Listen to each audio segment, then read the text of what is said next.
मीनाक्षी जी, अगर individual investors को आपकी तरफ से कोई एडवाइस देनी हो तो क्या होगी? वेल्थ मैनेजमेंट के लिए क्या करना चाहिए? देखिए, वो एडवाइस जो है वो तो ओवर ईयर्स कंसिस्टेंट है, वो एडवाइस में कोई चेंज नहीं होगा।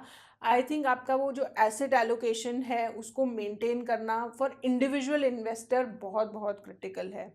Don't chase near term returns, वो बहुत बड़ा मिस्टेक होता है इंडिविजुअल इन्वेस्टर का कि किसी एसेट क्लास ने अच्छा किया तो उसके लिए रिस्क एपेटाइट बढ़ता ही चला जाता है कि आप बहुत इजीली वो डिसीजंस ले लेते हैं कि अगर अभी स्मॉल कैप ने बहुत अच्छा किया है तो चलिए हम स्मॉल कैप में अपना एलोकेशन बढ़ा देते हैं, अब 20 30 40% आपका स्मॉल कैप एलोकेशन हो गया। वो सब गलतियां ओवर साइकिल्स नहीं करनी चाहिए। आपका अपना जो एसेट एलोकेशन है, जो आपका फाइनेंशियल्स गोल है, उसके हिसाब से आपको एसेट बिल्ड करना चाहिए एंड उस पर स्टिक करना चाहिए।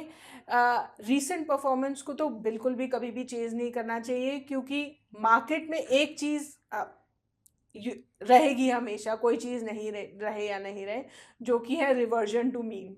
तो हर चीज़ मीन पे रिवर्ट होती है, हर चीज़ रोटेट होती है, मार्केट साइकिल्स रेलेवेंट है और हमेशा मार्केट साइकिल्स रहेंगी। तो आपको वो डिसिप्लिन ऑफ इन्वेस्टिंग जो कि हमने देखा है ओवर लास्ट 4-5 ईयर्स बहुत अच्छा डेवलप हुआ है।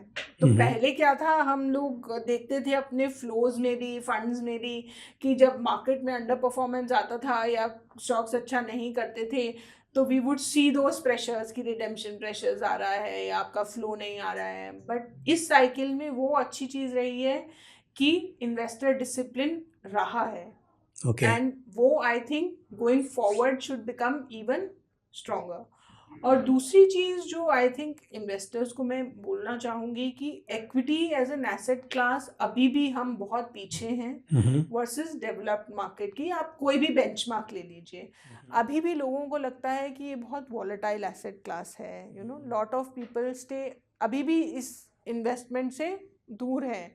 बट इक्विटी एक ऐसा एसेट क्लास है जहाँ पे आपको ओवर अ लॉन्गर टर्म इस एसेट क्लास में कैपेबिलिटी रहता है कि आपको हमेशा वो inflation beating return they, because India growth market है। अगर आपको इंडिया में वो ग्रोथ मार्केट में पार्टिसिपेट करना है, किसी छोटे इन्वेस्टर को सिर्फ एक ही ये ज़रिया है जिससे आप इंडिया ग्रोथ स्टोरी में पार्टिसिपेट कर सकते हैं। तो अगर आपका इक्विटी एलोकेशन बहुत कम है तो आपको वो रीबैलेंस करना चाहिए। हिस्टोरिकली हमारे इंडिविजुअल इन्वेस्टर्स आर मोर बहुत अलाइन रहते हैं हार्ड एसेट्स के लिए, रियल एसेट के लिए, जैसे वो गोल्ड हो गया या रियल एस्टेट हो गया। आई थिंक हमने वो देखा है लास्ट 5-7 साइकिल में भी हमने देखा है, जैसे इस एसेट क्लास का बहुत बड़ा रेलेवेंट है आपकी एसेट एलोकेशन में। तो वो आपको डिसिप्लिन की तरह रखना है। और अभी भी हम अंडर इंडेक्स्ड हैं इस एसेट क्लास में, तो वो आपको रिकैलिब्रेट करके थोड़ा ऊपर लाना पड़ेगा। तो इक्विटी एलोकेशन बढ़ाना चाहिए। लॉन्ग टर्म गोल्स के लिए इक्विटी में इन्वेस्टमेंट जरूरी है। करेक्ट। म्यूचुअल फंड निवेश बाजार जोखिमों के अधीन है। योजना से संबंधित सभी दस्तावेजों को ध्यान से पढ़ें।